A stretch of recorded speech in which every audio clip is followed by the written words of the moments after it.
Good morning and welcome to Empowering Older Adults, Strengthening Independent Living with Resources and Support. A bit of housekeeping: today's program is being recorded. For audio and video, all participants are muted and without video to minimize distraction. For chat, we encourage your questions and comments at any time throughout the program. Select the chat button at the bottom of your screen and send a message to Q&A. Your questions will be posed during the Q&A session at the end of the program. For closed captions, select the live transcript button at the bottom of your screen and click Enable Live Transcription. And at this time, I'd like to hand the floor over to the Executive Director of the San Francisco Interfaith Council, Michael Pappas. Michael, the floor is yours. Thank you so much, Trey. Good morning. I'm Michael Pappas, and on behalf of the San Francisco Interfaith Council and our collaborating partners, I want to welcome you to this final in a series of 6 online training sessions entitled Empowering Older Adults. Communities of faith are hubs where older adults feel safe, valued, and may escape social isolation. Faith and lay leaders entrusted with their spiritual care are, more often than not, first responders in instances when the well-being of older adults is at risk. To better equip faith-affiliated caregivers with the necessary insights, skills, and resources to minister to this vulnerable sector, the San Francisco Interfaith Council, in collaboration with the San Francisco Department of Disabilities and Aging Services and the Institute on Aging, supported by a grant from the Meta Fund, offer this 6-week online training series entitled Empowering Older Adults. This week's training session, entitled Planning and Talking About End-of-Life Wishes, will be led by the Venerable Canon Nina Pickerrell, Archdeacon of the Episcopal Diocese of California, owner and operator of the Bayview Mission, and a reservist of the Community Living Campaign. The threefold focus of this presentation will be, first, to encourage faith leaders to be sure that their own funeral planning is in order before they seek to counsel and assist others in this sacred task. Second, to empower faith leaders to pastor, guide, and instruct older adults on how to prepare their dying wishes so that their wishes may be honored. And third, to affirm that a faith leader's pastoral care ministry of assisting older adults in preparing their funeral wishes is a gift to both that older adult and their families. I feel so blessed today to welcome my dear friend and colleague, Nina Pickerrell, who I've known for the better part of 15 years. She is a gift to San Francisco, and the many hats she wears have brought benefit to some of the most vulnerable residents in our city. When we were planning this series, Nina thought that a natural end to the 6-week session would be this very, very important topic. And I am so glad to welcome her and invite her to illuminate us and to provoke our thoughts, hopefully to call us into action. Nina, thank you so much. The floor is yours. Thank you, Michael. Thank you very much. I have learned a lot with this pilot program, and I'm thrilled to have you here with us today. And I know this is a very delicate situation for many and a very vulnerable place to be for many. And that's the good news, because together we can minister to those of our senior folks and to ourselves, which is really important. Let me share a little bit about myself. 58 years ago, my sister Cherie died of leukemia, a rare strain of cancer. The family was in shock, and we had very little input for Cherie's funeral. The service went well. I remember leaving the service and standing outside wondering what has happened. In later years, my father died in our home and was buried at sea. My Uncle Paul and Grandpa Bill were military folks, so they had a military funeral. My aunts had their services in their local funeral halls. And before my mother died, we spent a lot of time talking about her final wishes and what she wanted. And I might get a little emotional here, but that's okay. And I feel vulnerable, and that's okay, because the ministry of what we are all called to do is necessary. So my mother and I talked about her funeral and what she wanted. And she wanted me to take her to Oregon so she could end her life when she wanted. And I told her, no, everything can be taken care of here. So the call came. I went to her bedside and we looked at each other and I said, are you ready? And she said, yes. So I did the assessment with 2 professional people in her room, asked for the standard, date of birth, social security number, who's the president, and the list. I looked at the 2 professionals in the room and I said, are you satisfied? And they said, yes. And I said, okay, this is what we have talked about. And this is what we want in the room for the medication. We called it medication. So we did this. And the second dose, my mother looked at me and said, I'm sorry to put you through this. My response was,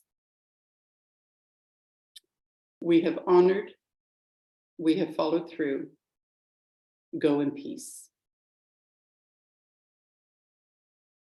Professional people left, and I stayed for a while, and then I left. Oh, I tried to leave because a social worker was outside my door who really wanted to talk with me. And of course, I didn't want to talk. I wanted to go where I needed to be because we had talked about that also.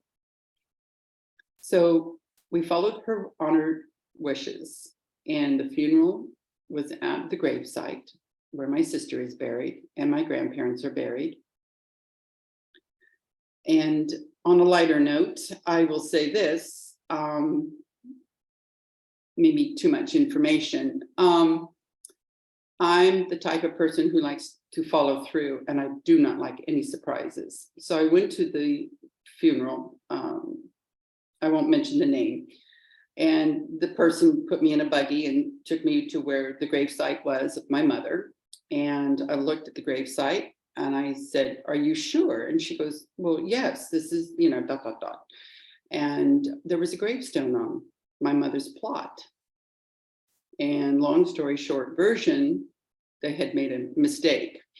And so that took additional time for the service to remove the stone and be assured, we did the test, that the person's body was in another location. And that's exactly what it was. It was a mistake.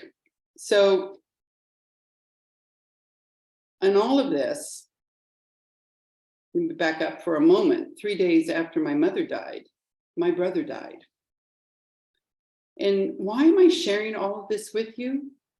My point is this, any funeral is the same, whether it be in the family, going to our temples, churches, mosques, cathedrals, every funeral is different.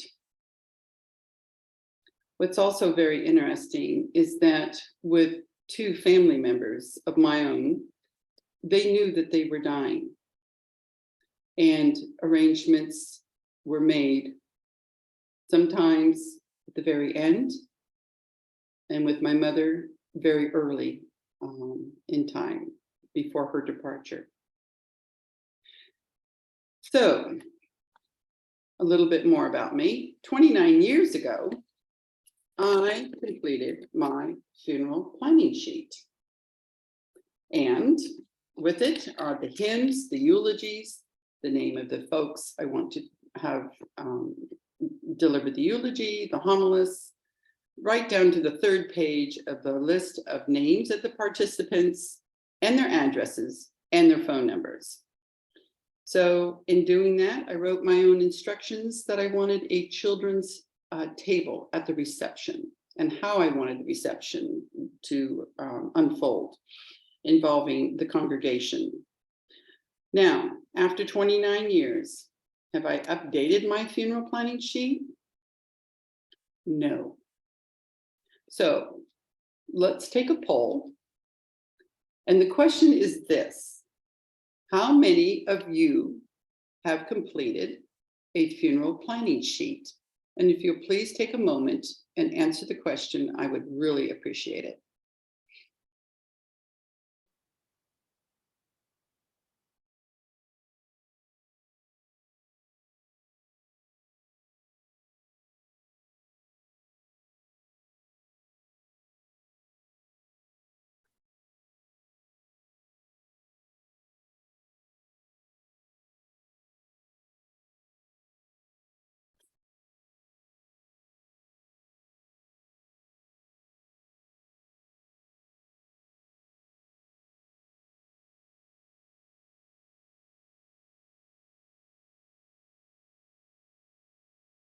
Trey, are you in a position to break down the numbers for me? Yes, so we have 7 yeses and 43 no's. Mhm. And unfortunately, that's usually the standard for most folks as a whole. For example, working with different agencies like with Michael, it's wonderful to be with people and to ask this very question. And I'll use one example. One agency, we were talking and they said, well, how are you going to start your presentation? And I said, I'm going to start with the question, how many of you completed your funeral planning sheet? And interestingly enough, there were 7 of us. And there was one gentleman, Neil, who said, you know, I did. And I asked why Neil had done this. And he says, it was a gift to my husband. And this is what this is about, is a gift to the family, to where we worship, where we go to our community centers. It's all there, and it's needed. And at the same time, it's not very popular, and that's okay.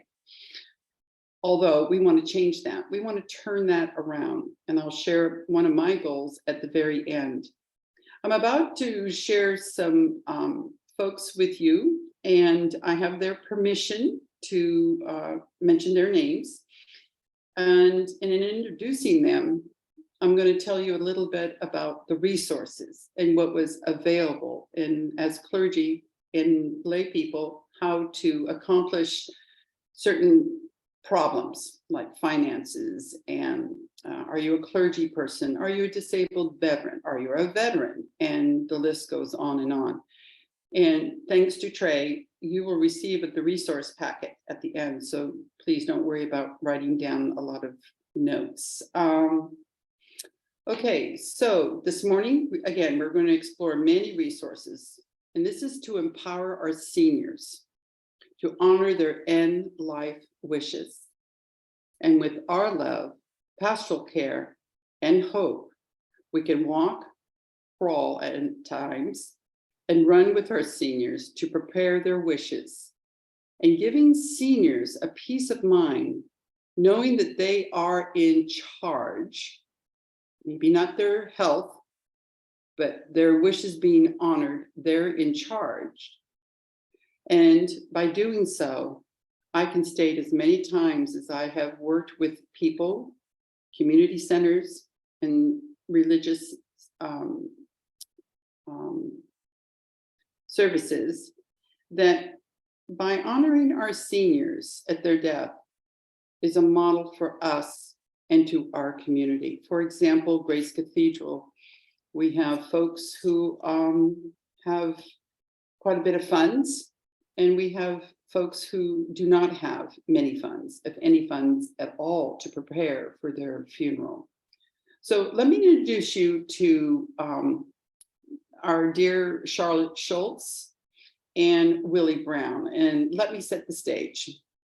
We are sitting in the bishop's office, the Diocese of California, up there on Taylor. And Charlotte at the time arrives with her security guard, and one of them is carrying 3 binders, 3 huge binders. And he places the binders on the couch and leaves. Willie Brown enters and sits next to Charlotte. The conversation opens with, this is Charlotte, for every service I have attended, and these 3 binders are the service leaflets. So we know that was her goal, to set her own funeral. She knew what she wanted. And when the time came, it was a beautiful service, and her wishes were honored at Grace Cathedral. Meanwhile, Willie Brown has not filled out his funeral planning sheet because he relied on Charlotte to take care of that. And Charlotte, dear Charlotte, is no longer with us. So there's a time and a place to be heard, and to be honored. Let me share another person with you, Francois. Francois was a single man, lived in an SRO, and his only family was his church. He was a quiet man, a colorful person. He used to carry a fishbowl with his goldfish up to the cathedral. And St. Francis Day, he went and had his fish blessed. Well, his health turned, and clergy visited him at St. Francis Hospital. And soon Francois was, his new home was Coming Home Hospice here in San Francisco.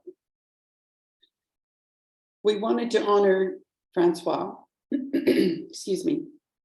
And so pretty soon, the 2 clergy people would ask different questions at different times. And pretty soon, he was sharing with us exactly what he wanted. Unfortunately, there were no funds for cremation. There were no funds for a columbarium. But our resources that we had was the deputy public administrator, her name is Kat, helping us with his Social Security checks that he was receiving while he was in hospice.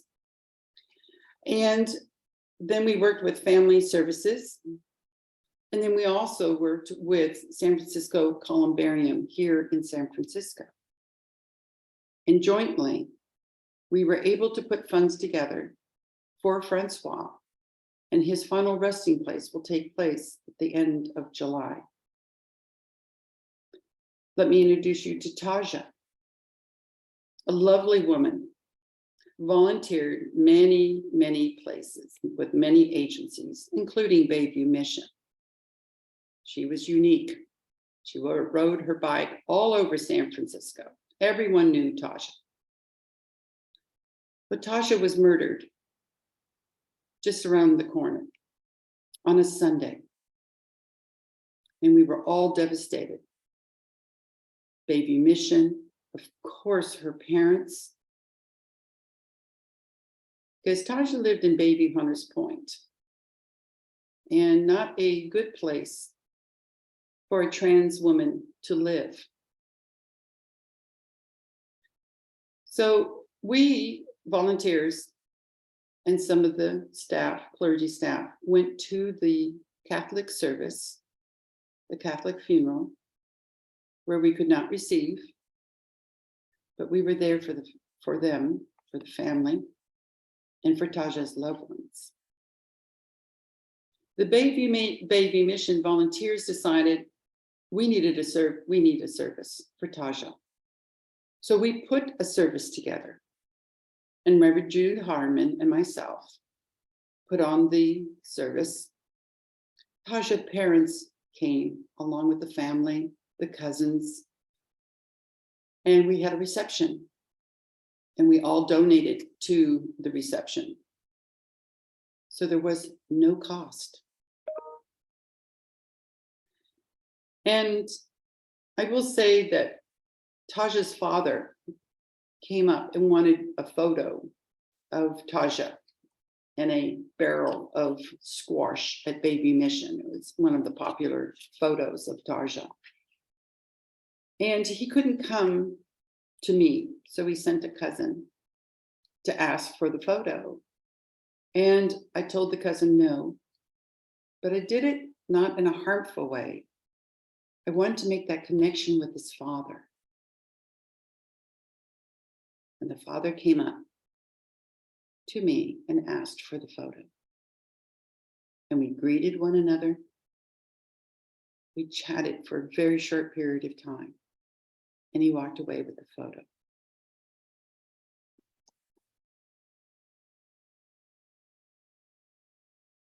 So what can we do? Where do we start?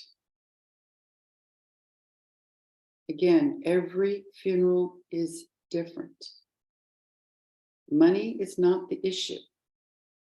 Many people think that's the case, and it's not. For those who know me, will often hear me say, there's always buckets of money. We're not talking about a lot of money. Depending on your past or where you're going or where you are at this very present moment, we can be there for our seniors and empower them and hear them and honor their wishes. But this is going to start sounding like a little therapy session right now, because where do we start? Well, we need to start here. I need to update my 29-year-old funeral planning sheet. I haven't done it yet. That's what I need to do. Because how can I ask a senior to do a funeral planning sheet if I haven't done my very own? If I can't be pastoral to myself, how am I going to be pastoral to others? We need, as a faith leader, as a community leader, need to take steps for ourselves. Remember, the funeral planning sheet by Neil was done as a gift to his husband. Now, this is not overbearing. This is not going to take over the ministry that you're doing right now. Let me assure you that. Because when we start in our own churches, temples, mosques, community centers, and simply put it out there that, oh, we're going to have a funeral planning day. Let's have lunch and let's sit down with this very simple form and hear what you wish to have for your funeral. Interestingly enough, I've done 2 presentations recently, and the question is the same. How many of you filled out a funeral planning sheet? The last place I was at was 28 people, and 3 people had completed their funeral planning sheet. And there wasn't one folder left at the end of the presentation for people to take it home and start to fill out their own funeral planning sheet. And this is part of assistance that if we can help. Again, the resource packet that you'll receive has lots and lots of information. If each faith leader, community leader had a resource binder in their offices, if each person, again, faith leader, community leader, would have a funeral planning sheet with them when they go to the hospice to visit, whether it be a friend, congregation member, a loved one. Having that available and simply taking notes as people are sharing their wishes with you. So by building your own funeral packet and having it readily available out on the coffee table or the back coffee table, if we're being too daring, on the front coffee table, but have it available. It's not, some people think that by doing this, they're tempting life. And I'm not going to get into people's heads. What I can do is be present, as you can be present with those you serve. You can, again, have a lunch, have a retreat, bring in folks that can work out a will along with the funeral sheet.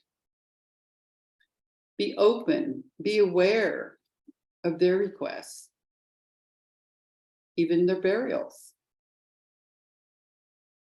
Do they want a green burial? Do they want to be cremated? Is it a burial site? Columbarium niche? I've known and have stories of folks who decided to keep them on the mantle, an urn on the mantle. But there were no funds for a columbarium. So, as you prepare, be ready for the question. Someone comes up to you and says, but I'm not religious. Okay. But so often, the general format is the same. Opening statement, stories about from friends and family, a respected member of the community, a moment of silence, meditation, and perhaps some music. But the document doesn't necessarily have to be a format, in format. It has to be written to follow their wishes. And so many times I hear, oh, well, Uncle Burr, he knows what I want. Or Willie Brown, oh, Charlotte will take care of it for me. It has to be written. I went to visit someone yesterday who's entering hospice. We talked about finances. Again, no problem. That will be handled. He had taken care of a lot of things, a lot of areas in his life. His sister is coming today, his third day of hospice, and she'll be there a week. So as we talked, and he opened up more and more, meaning trust was established. Anything the two of us talked about would be kept in confidence. And I asked the question, do you wish to be buried? Have you contacted ... Nope. Oh, I wish to be cremated. All right. Have you contacted a crematorium? No. Do you know how you wish to have your ashes given to your sister or ... And he explained how he wants his ashes taken care of. And up until this time, third day in hospice. So I take on the responsibility of calling the crematorium to make arrangements and take care of things for him, giving him peace of mind, giving him the opportunity to take that time to be with those who he wishes to be with. Now, you may say, this requires too much time. I don't have that much time. Make the time. And you do not have to take it on yourself. If I had to, I call it magical thinking. What I would like for every senior is an opportunity to sit down with someone and write out their wishes. If I'm magical thinking, I would love to have a pastoral file for every senior we have spoken to and keep it in the church, temple offices, the community center offices, where it is not a burden when someone dies. It is a celebration of life. And part of that celebration of life is honoring our seniors. I know of one church where funds are very tight, and there is a service, a weekly service. So it's been incorporated into a memorial service for a senior who has died, where a bookmark is made. The St. Francis prayer is printed, and the person's photo is placed on the bookmark. Stewardship. Modeling. Modeling, and you're going, what? And I'm saying modeling for the seniors who knew the person who had died and the time that was taken to fulfill his, her, they wishes. What message are you sending as faith leaders and community leaders to the seniors you serve? Plant a tree. Plant a tree on the grounds. Have a memorial plaque. Have services. Have times of the year where you remember. Because the biggest factor in all of this is people do not want to be forgotten. I don't want to be forgotten. It's kind of like the person who says, what's the movie? Oh gosh, my grandchildren would not be happy with me at this moment. Avatar, where the one scene is, I see you. In other words, you matter. We care. We love you. So moving ahead, I realize this is a delicate subject matter. And if you, in your areas that you work in, live in, can share the news of openness about funerals, it is a true gift for everyone, for those who have died and for those of us who are living.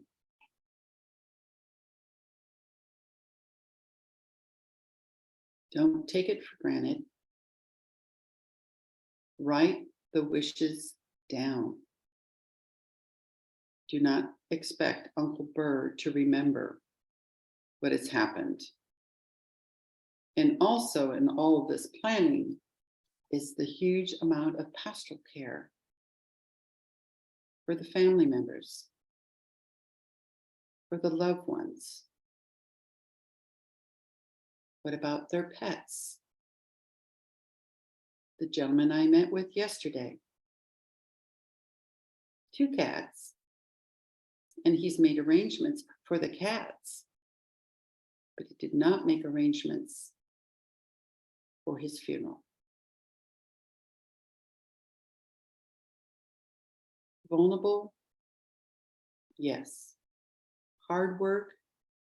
Yes. Necessary? Yes. So you may want to consider, as faith leaders and community leaders, to have a funeral ministry where people can gather and be equipped with resources, whether it be financial, pastoral, services, and so on. So you're not taking this on by yourself. I do not take this on by myself. And in the stories I have shared, there was no I in any of those stories, those life experiences. No I, not one person. It was clergy. It was faith leaders. It was community leaders. And one of your most popular areas right now that I have seen is community centers opening up this subject. And very surprised how many seniors attend the presentations. Like Neil said, by filling out my funeral sheet was a gift to my husband. So let us be good stewards. Let us continue to reach out to our seniors and show them they matter. That you have the time and the resources and others to work with in being with them, being present with them, and honoring their wishes. And in fact, empowering them.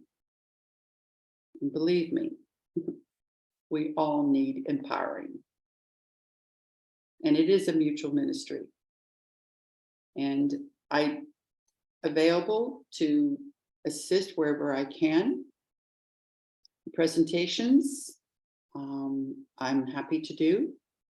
I have found service leaflets, my folders with all the resources. One of the best resources is for a Jewish funeral. And that is also in the packet. But it is detailed to the max. Beautiful piece. Keep it as a resource. The columbarium spaces, like the San Francisco columbarium spaces, are for those who have no funds. No funds. What's available is a niche or another area where the ashes are laid upon other ashes. So familiarize yourself with Department of Health. Familiarize yourself with the resources that have been given to you today. And believe me, go on the internet. It's all there. But what's missing is the pastoral piece. And then other questions, getting to know your congregation members, those attending community services. How many of them are veterans? Are you aware of the veterans package, death package? What about Social Security benefits? Yes, there's funds there. And human resources and HSA and SAGE, and the list goes on and on.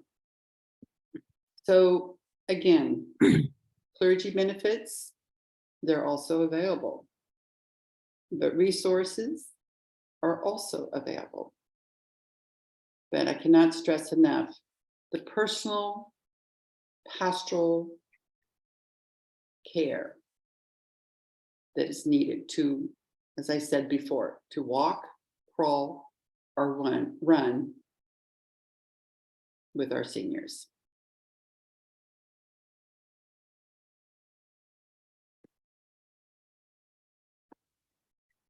Will I be doing this today? Let's hope so. You'll have my contact information. Again, you can call at any time, email me. And to be very honest, I usually read my emails in the morning or at night. And you can always give me a text or send a text. I'm not techie like a lot of folks. But it comes down to you as faith leaders and as community leaders.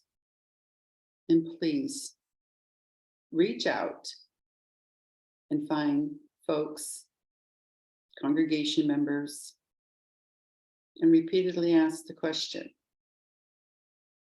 have you completed your funeral planning sheet? And for the participants that are here today, again, as Trey said, 43% or 43 said yes. No, good grief. My apologies.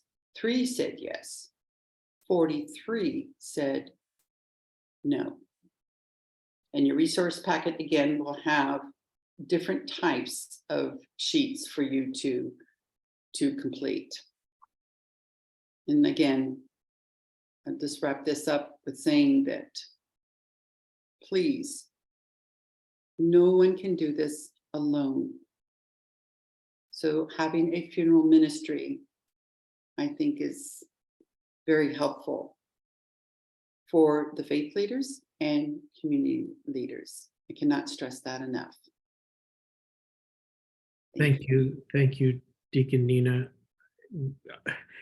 This has been very, very helpful. And we've received a number of questions, so I want to make sure that we have time to get to them. And we'll drill down on some things that you said. Can you just, I know that there was a planning sheet, but will there be a toolkit? What other resources are we going to be sending out today? Oh, thank you for asking that. Thank you, Michael. So in your resource packet, we'll have resources for financial assistance. Another piece will be the church pension fund, the death benefits, also Social Security death benefits, and veterans benefits. They'll also have planning sheets, and there's 3 different ones in the planning sheets. And oh gosh, burials, crematoriums, columbariums available here in this city, along with our different agencies in San Francisco that are available to help with assistance and asking questions or finances. Thank you. And just a reminder that toolkit, along with this recording link, will be sent out by day's end today.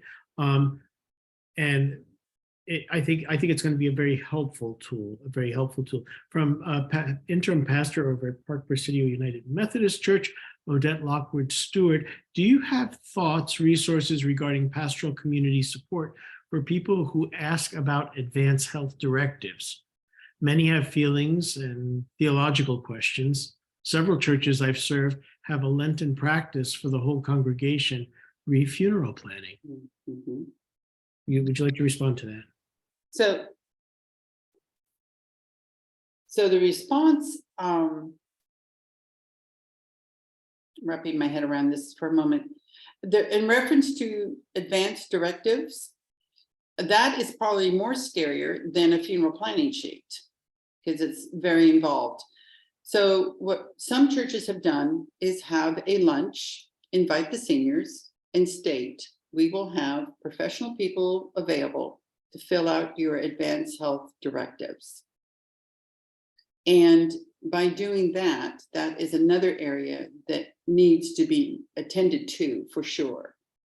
Because that's, again, another tool of honoring our seniors and their wishes. And as you well know, the Advanced Health Directive is very involved, and it does take time. So you may even need two sessions.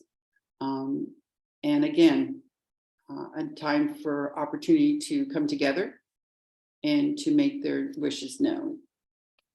Thank you, because Christina had asked, does an advanced directive count as planning? And from what you said, yes. And perhaps it's a unique opportunity when somebody does have an advanced directive that you can ask if they've included the actual funeral planning in that directive, because I know that there are advanced directives for health and other issues. And so maybe that is a doorway or a window to open a conversation about advanced planning.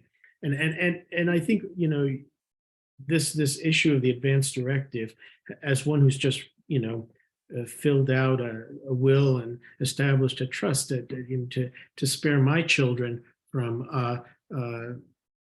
having to pay taxes and things going through probate. One of the questions they ask is, where do you want your remains to be? Well, I think that that's a great starting point for getting a little more detailed in terms of funerals and the like. So thank you. We have from Kimberly Gilla says, I misunderstood the question, Paul. I do have planning sheet. It is a will and it is in the lawyer's office. But I did go through this when my mom passed in 2022 and stepdad in 2019, dad in 2012. Only thing missing on my will is what kind of funeral or for myself. And will and testament and funeral planning sheet are different, aren't they? Repeat the last part of that question, please, Michael. Yeah, sure. It says, the only thing missing on my will is what kind of funeral for myself.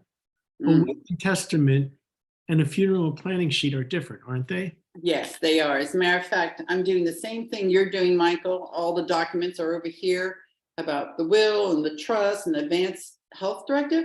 Anything talked about a funeral? No. And so that could be part of the package with the will and the living trust and so on. The other important thing too, especially with Kimberly, you raised an excellent question, is that who gets this form? Okay, the lawyer gets the form. Okay, that's fine, but that's not enough. And that's an area I did not approach very well. The thing is with, like, for example, I have my columbarium. I've not taken care of the crematorium. I need to take care of that. But my daughters both have a copy of the columbarium niche and the contracts paid in full and ...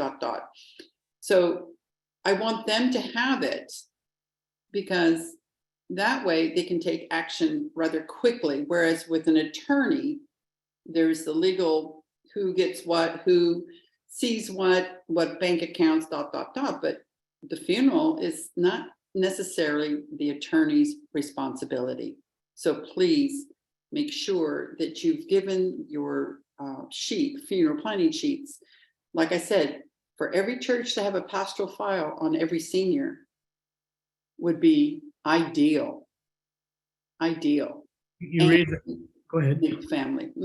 You raised an interesting issue because when I filled out my will and trust, you have to designate an executor. Yes.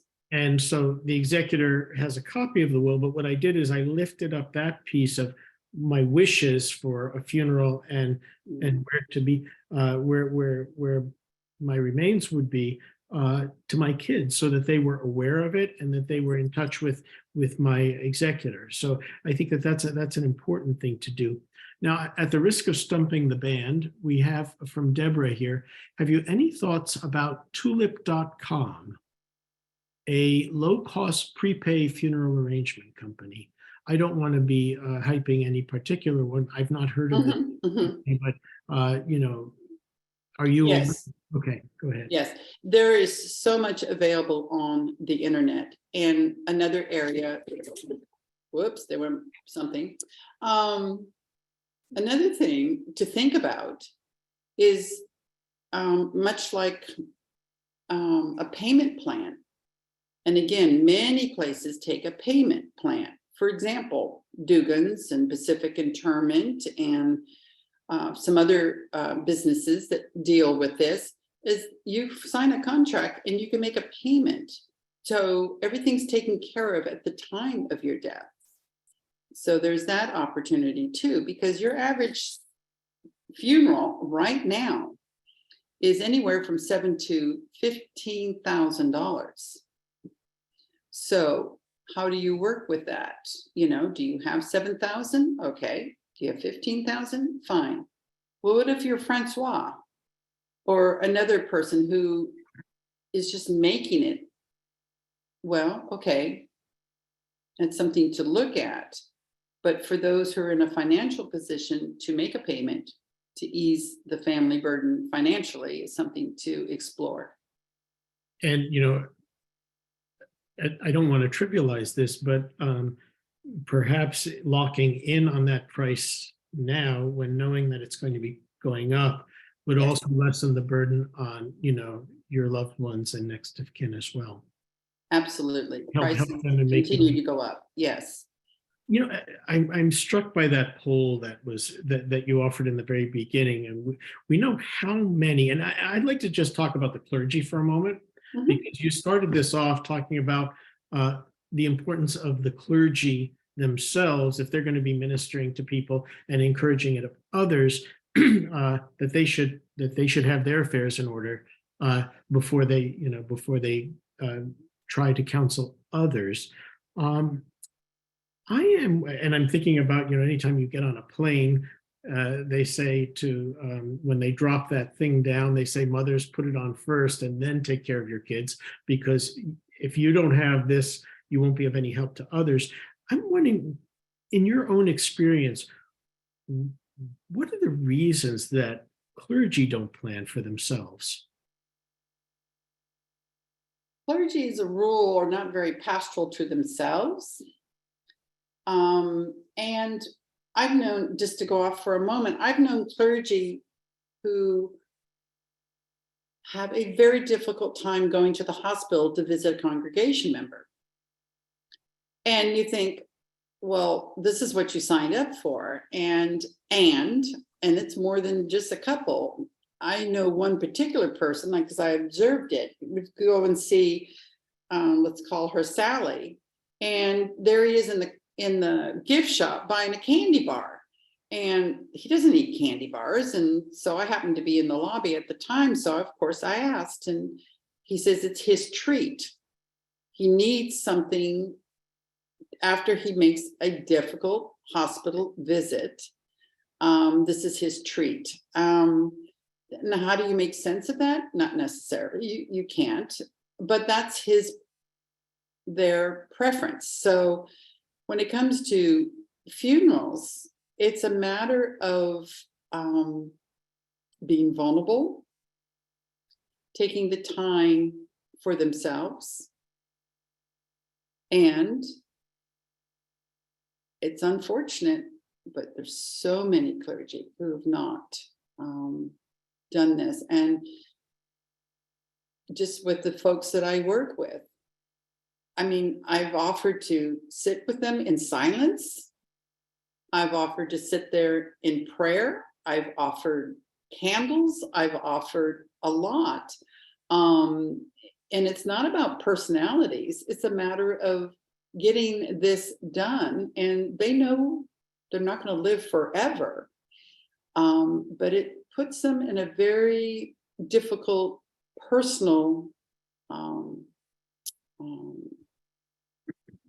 undecisive. I mean, it's just, I wish, of course, that more clergy did. I mean, you can't talk to a family member about depression unless you've been yourself someone who's gone through depression. I can't talk to someone, you know, if they've completed their funeral planning sheet or have updated it. I haven't. Well, I need to get on the stick and do it. But what's holding me back? I have everything available to me. Everything's available to me. And this is 29 years old. Is it fear? It is. I think so. A lot of people, when people see me, it's kind of like, oh no, she's not going to ask me again. Well, no, because I don't work that way. I've told people I'll sit and work with you on this, but it is their decision to follow through. And the word of fear is, a lot of people tend to think, whether clergy or lay, that they're tempting death by completing a funeral planning sheet. And that's very real for many people. And that comes back to fear, Michael. So I shared with you before the program began. I remember at my grandmother's funeral, the priest, who was not terribly learned, but wise at the same time, he said, you should live each day as if it's your first and your last. And the interesting thing about death is it's the one experience that all humanity has in common. And in my own, journey through life, when I was able to come to terms with that, I felt like I was able to begin to live. A strange thing, when you come to terms with death, it gives you the incentive to live. And so I put that out there. Now, I started this saying, I've known you, Nina, since I began coming to Grace Cathedral 15 years ago. And I've watched you and marveled at your ministry and am grateful for you. I'm just wondering, the COVID experience, did that change your view on this particular subject in any way? And if so, would you share that with us? Ooh, that's an emotional packed question.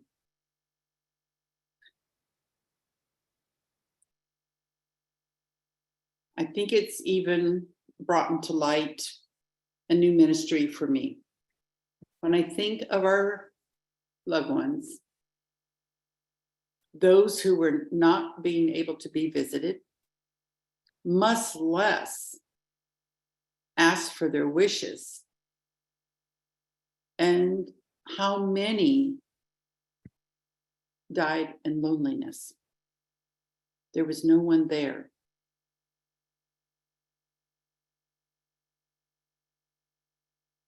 Life is very precious. I give thanks every morning for a new day of life. And I want,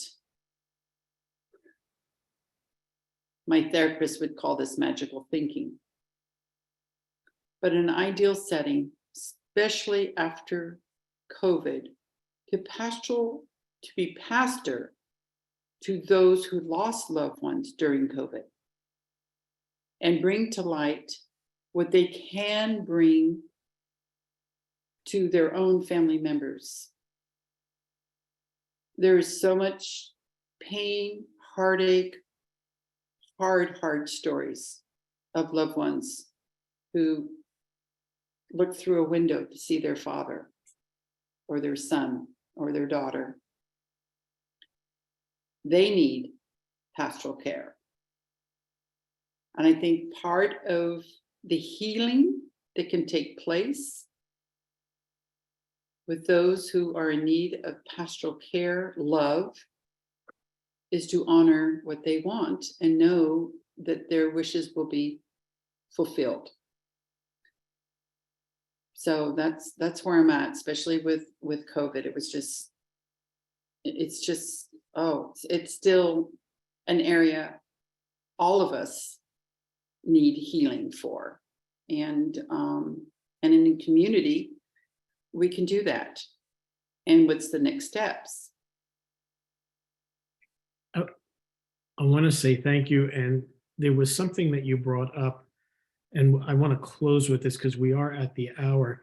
The importance of being remembered. And some years back, my dear friend Glenda Hope, Pastor Glenda Hope, took on a ministry ages ago with the night ministry and others to remember those who had died on our streets. And when she retired, she asked if the Interfaith Council would work with the night ministry and Open Cathedral and the Faithful Fools and others in helping to pull this together, to work with the coroner's office, the medical examiner. And I have to tell you, we do a lot, the Interfaith Council, in the course of the year, but on the winter solstice, we all gather for service at the Civic Center, and we read those names slowly, and we remember them. And I think it's our small way, if you will, of just lifting up their humanity. So I want to thank you for bringing that up. And I want to thank you also for just tapping us on the shoulder and reminding us of what we should do and giving us the courage to do it. So an apt way to bring to a close the 6 training sessions. And again, we will be sending the recording link with the resources by day's end today. We would also ask you to please join us next Thursday, June 29th at 8:30 a.m., when we will resume the former formats of the online briefings for community and faith partners. And next week is going to be very interesting because we're going to be welcoming Professor Christopher Brooks of the University of San Francisco, whose presentation will focus on being human in the age of artificial intelligence. It should be a very provocative exchange and hopefully a helpful one, because San Francisco is slated to be the epicenter for the development of artificial intelligence. So we'll look at the ethical impacts and the role clergy will be playing too in helping navigate people through that. That concludes our programming for this session, our 6 training sessions. And we thank you for being with us. God bless you and God keep you.